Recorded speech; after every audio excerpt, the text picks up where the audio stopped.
सारे बैंक के अधिकारियों को मेरा नमस्कार। मैं आयुष प्रसाद, जलगांव का जिला अधिकारी। ये मीटिंग हम हिंदी भाषा में कंडक्ट कर रहे हैं क्योंकि बहुत सारे बैंक के अधिकारी ये महाराष्ट्र के बाहर के हैं और सारे लोग ये समझ पाए, इसके लिए हम ये हिंदी भाषा में मीटिंग कंडक्ट कर रहे हैं। मैं इस मीटिंग के माध्यम से आपको चार सूचना देना चाहूंगा। अभी भारत निवडणूक आयोग या भारत निर्वाचन आयोग की तरफ से अभी लोकसभा का सर्वाधिक निवडणूक जाहिर किया गया है। उसमें जलगांव जिले में निवडणूक प्रक्रिया जो है, जो मतदान प्रक्रिया है, वो 13 मई के दिवस होने वाला है। मैं आपको सर्वप्रथम सारे लोगों को विनती करता हूं कि आप और आपके पूरे परिवार एक साथ इस निवडणूक प्रक्रिया में जाएं, अपना मतदान करें। एंड अपना अपना जो ये वोटिंग है वो पूरी 100% होनी चाहिए। और आप बाकी लोगों को पास भी, जो आपके कस्टमर्स आते हैं, आपके क्लाइंट्स आते हैं, वो सारे लोगों को आप इंकरेज करें, रिक्वेस्ट करें, विनती करें कि वो भी जाकर अपना मतदान करें। और आपके पूरे स्टाफ के साथ आप और आपके कस्टमर्स के साथ आप सारे लोग मतदान जरूर करें। का जो दिन है वो है 13 मई 2024 के दिन सुबह 7 से शाम के 6 बजे तक। सुबह 7 बजे से शाम के 6 बजे तक ये मतदान की प्रक्रिया आप कहीं आपके जो मतदान केंद्र है वहां पे जाके कर सकते हैं। आपको वोटर स्लिप मिली होगी, वोटर इन्फॉर्मेशन स्लिप। यदि आपको ये मतदान चिट्ठी अभी तक अप्राप्त है या नहीं मिली है, तो मेरी आपसे गुजारिश रहेगी कि electoralsearch.gov.eci.in, electoralsearch.eci.in, इस वेबसाइट पर, इस संकेत स्थल पर जाकर आप अपना इलेक्शन का डेटा, आपका वोटर स्लिप कहाँ पर है, आप वो सर्च कर सकते हैं। इसकी एक 2D बारकोड भी तैयार करके आपको सबको दी गई थी। आपके पास आने वाले प्रत्येक कस्टमर, स्पेशली इस हफ्ते में आपके सारे कस्टमर्स को हमारी बस यही गुजारिश रहेगी कि आप हर जगह पर अपने सारे कस्टमर्स को कोई भी सेवा देने के पहले आप ये बारकोड जरा सा आप अपने बैंक ब्रांचेस, एटीएम्स में डिस्प्ले करें। आपके जो यहाँ पर सिक्योरिटी गार्ड्स हैं उनको भी आप बताएं। और इस 2D बारकोड को सर्च कर आप इस वेबसाइट पे जा सकते हैं और वोटर इंफॉर्मेशन स्लिप डाउनलोड हुआ है कि नहीं, आप सारे कस्टमर्स को बताएं।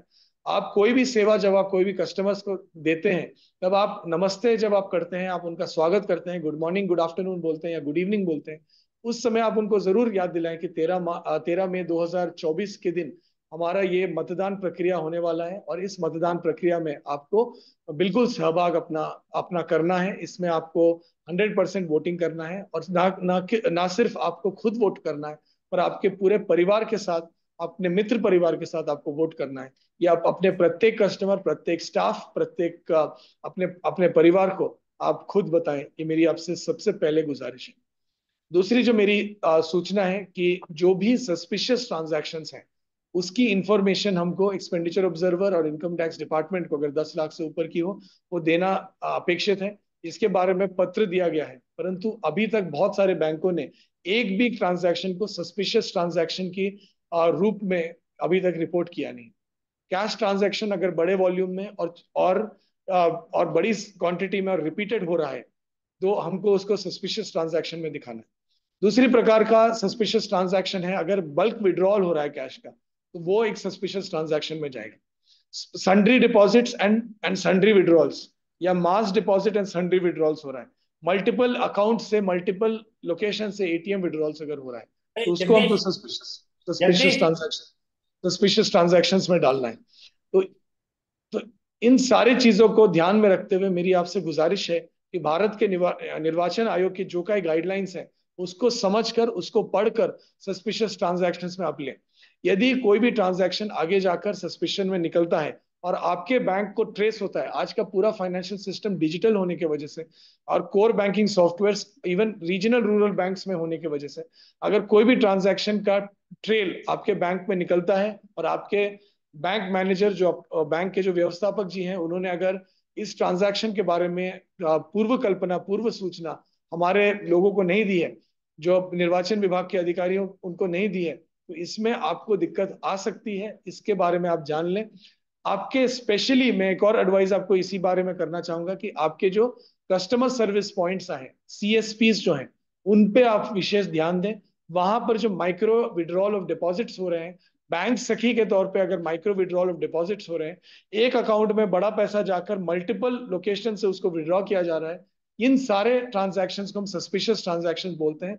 इलेक्शन को किस एक गलत तरीके से इन्फ्लुएंस करने की कोशिश हम बोलते हैं। बल्क विड्रॉल ऑफ कैश, ये भी एक इलेक्शन को प्रॉब्लमैटिक तौर पे मतलब ये करने की कोशिश है।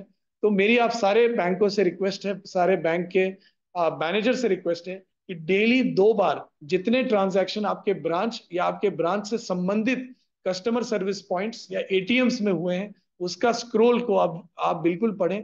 उसके स्क्रोल को पढ़कर उसमें आइडेंटिफाई करें, अपने जोनल ऑफिस से या रीजनल ऑफिस से चर्चा कर कर अगर वो सस्पिशियस ट्रांजैक्शन के श्रेणी में आता है तो हमें बिल्कुल सेम डे रिपोर्ट करने की कोशिश करें।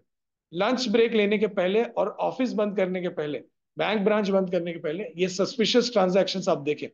अगर आप नहीं देखते हैं और बाद में निकलता है तो आपको जरूर इसमें दिक्कत हो सकती है। मेरी आपसे गुजारिश है कि इस परिस्थिति में खुद को और अपने सहकारी अधिकारियों को, अपने अपने बैंक को अपना डालें, ये मेरी आपसे गुजारिश है।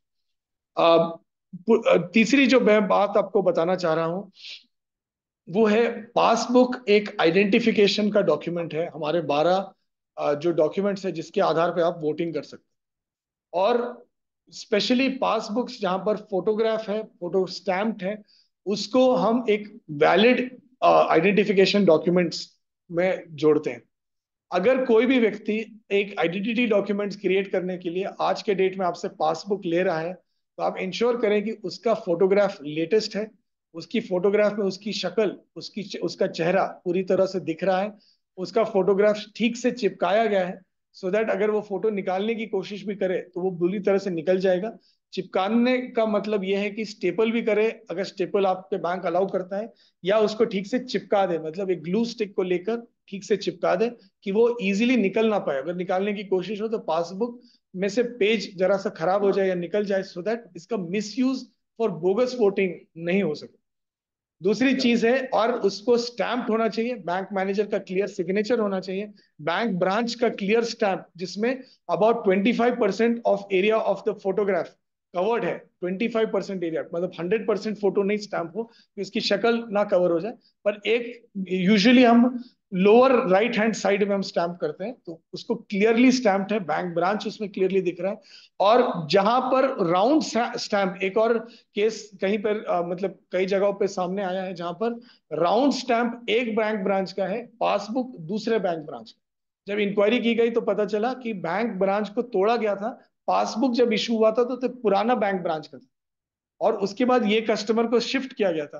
तो मेरी रिक्वेस्ट है कि पासबुक जो आप इशू कर रहे हैं उसमें कोई भी, या आइडेंटिटी डॉक्यूमेंट आप इशू कर रहे हैं एज बैंक मैनेजर, उसमें कोई भी प्रकार की गलती रहे नहीं, कोई भी प्रकार की अड़चन इसमें आए नहीं। ये मेरी तीसरी आपसे गुजारिश है। और लास्ट नॉन वर्किंग डे को, कि मतलब सैटरडे संडे के बाद हमारा निवडणूक प्रक्रिया है, इलेक्शन प्रक्रिया है, नॉन वर्किंग डे को या पोलिंग डे, जिस दिन नेगोशिएबल इंस्ट्रूमेंट एक्ट अंतर्गत बैंक बंद है, उस दिन आप आइडेंटिटी कार्ड ना इशू करें। ओनली बैंक के working day and working hours अंतर्गत ही आप आइडेंटिटी डॉक्यूमेंट्स इशू करें। इस बारे में आपसे मतलब मेरी गुजारिश है कि इसका मिसयूज ना हो। ये सारे डॉक्यूमेंट 17A में लिखा जाता है कि किस डॉक्यूमेंट से वोट किया गया। अगर किसी ने इसको चैलेंज किया, इलेक्शन पिटिशन हुआ, तो इस पे अगेन आपकी सिग्नेचर पे सवाल उठ सकते हैं। तो इसकी जवाबदारी आप समझ लें।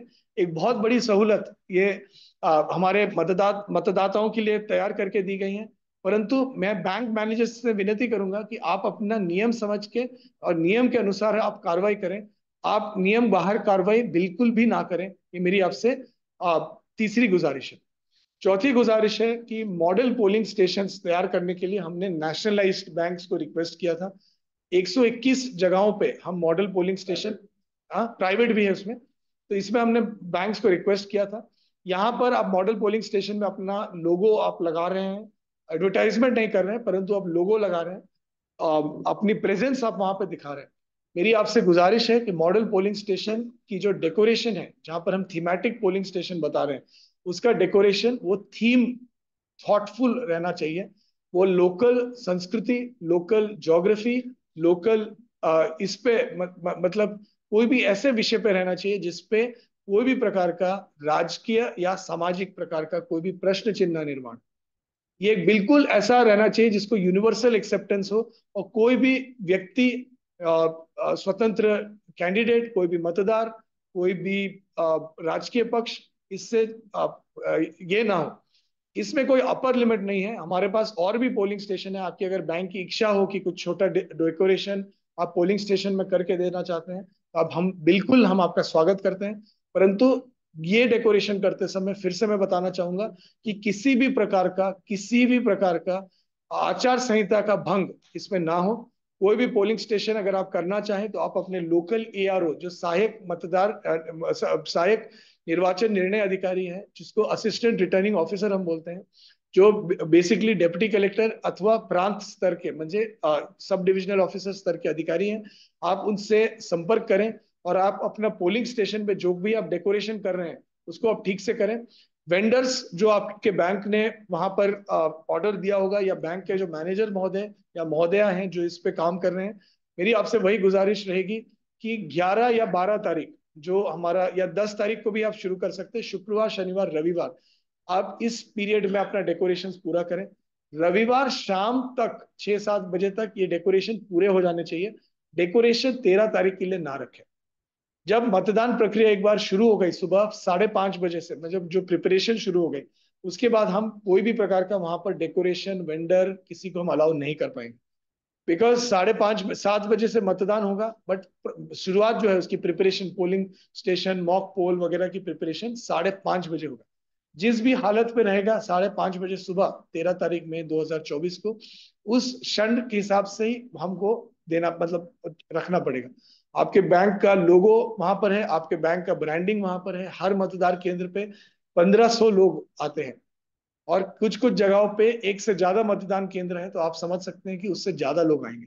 तो इसमें आपका नाम खराब ना हो, इसकी दक्षता लेते हुए, इसका इसका विचार करते हुए मेरी रिक्वेस्ट ये रहेगी कि रविवार के दिवस 12 तारीख को शाम को 6 बजे के पहले, सूर्यास्त के पहले, आपकी सारी डेकोरेशन का काम पूरा हो जाना चाहिए। एंड डेकोरेशन ऐसा रहे कि ऐसा नहीं कि आपने सिर्फ एक छोटा सा फ्लेक्स बैनर लगा के नाम मात्र मुझे दिखाने के लिए आपने किया। डेकोरेशन ऐसा रहे जिससे उस भाग की, उस क्षेत्र की संस्कृति, उस क्षेत्र का विचार, आपके बैंक का एक विचार, जो आपका ब्रांड एंड वैल्यूज है, वो उसमें दिखे। आपकी क्वालिटी उसमें दिखे। आपके ब्रांड को किसी भी प्रकार की हानि ना हो। और जो वहां पर आने वाले लोग हैं उसको देखकर एक प्रकार की खुशी हो, एक प्रकार की आनंद हो कि इतनी सुंदर हम पोलिंग स्टेशन में मतलब प्रवेश कर रहे हैं। तो मेरी आप सारे लोगों से यही गुजारिश रहेगी कि आप इस पोलिंग स्टेशन को बहुत ही सुंदरता पूर्वक आप ये करें।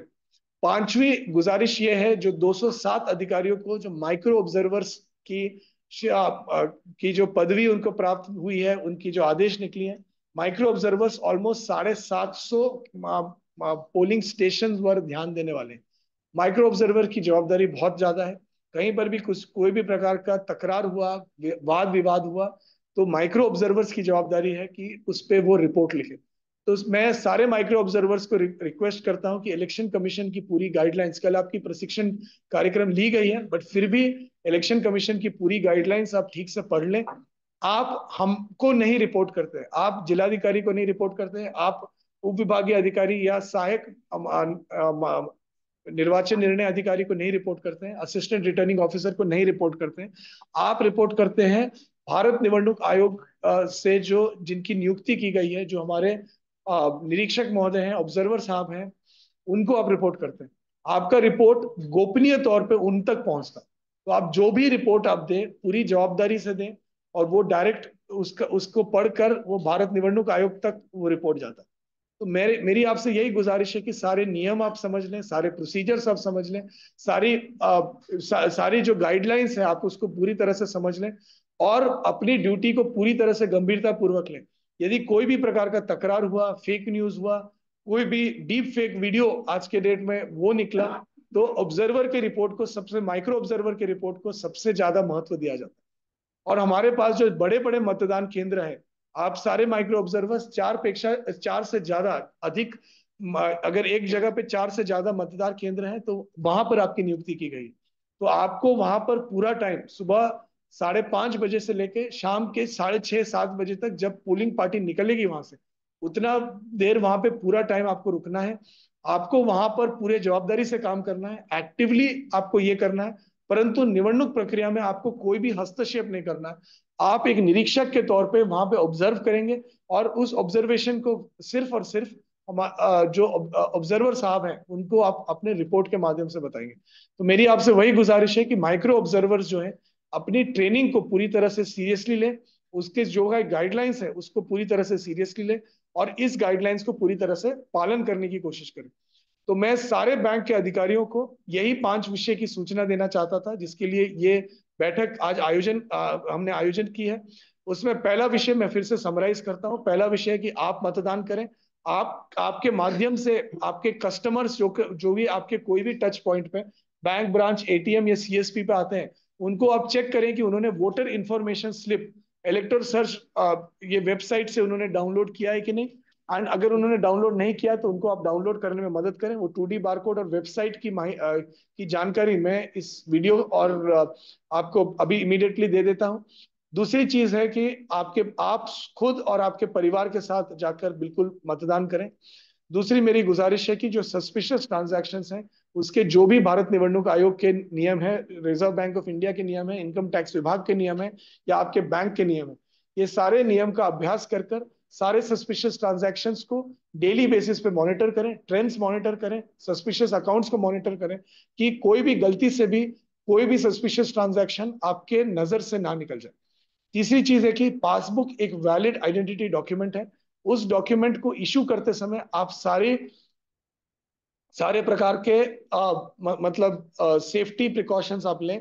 नॉन रेगुलर कस्टमर्स को इसका पासबुक इशू ना करें। आइडेंटिटी पर अगर कोई प्रकार की शंका हो तो आप पासबुक इशू ना करें। आपकी कॉन्फिडेंस रहनी चाहिए, और सारे नियम जो है एक आइडेंटिटी पासबुक के लिए, फोटोग्राफ को ठीक से चिपकाना, 25% एरिया पे राउंड स्टैम्प मारना, बैंक मैनेजर का सिग्नेचर करना, ये सारे चीजें करेक्ट होनी चाहिए, इस पे आप ध्यान दें।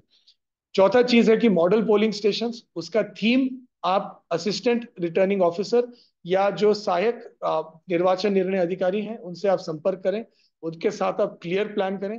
आपके जो भी वेंडर्स हैं उनको आप रिक्वेस्ट करें कि संडे जो 12 तारीख है उसके शाम के 6 बजे के पहले, सूर्यास्त के पहले, आपका मॉडल पोलिंग स्टेशन का डेकोरेशन पूरी तरह से रेडी होना चाहिए। कोई भी चीज उसमें शिल्लक ना रहे, कोई भी चीज ये ना रहे। थीम को चुनते समय आचार संहिता का बिल्कुल भी भंग ना हो। जो क्वालिटी का काम अपेक्षित है वो क्वालिटी का काम हो, कि आपके बैंक का लोगो वहां पर रहेगा, तो किसी भी प्रकार के इसमें धोखा नहीं निकले। और पांचवी चीज जो मैं फाइनली फिर से बता रहा हूँ, माइक्रो ऑब्जर्वर्स की नियुक्ति जो 207 बैंक के अधिकारियों की गई है, वो सारे गाइडलाइंस को ठीक से पढ़ लें, वो सारे नियमों को ठीक से पढ़ लें, सारी चीजों को ठीक से जान लें, और अपनी जवाबदारी को पूरी गंभीरता पूर्वक और पूरी मेहनत से वहां पर आप करें। आप भारत निवडणूक आयोग के जो निरीक्षक महोदय हैं, ऑब्जर्वर साहब हैं, उस उनके अंडर आप काम कर रहे हैं। उनकी सूचना, आप जो भी वहां पर काम करेंगे आप डायरेक्टली उनको उनके सूचना के हिसाब से काम कर रहे हैं। मेरी यही गुजारिश रहेगी कि बिल्कुल आपके आपके काम को पूरी जवाबदारी से लें। बैंक के सारे अधिकारी जो यहाँ मीटिंग में उपस्थित हैं उनका मैं शुक्रिया अदा करता हूँ। ये मेरी सूचना थी, इसकी मैं आपको धन्यवाद करता हूँ। जय हिंद, जय महाराष्ट्र।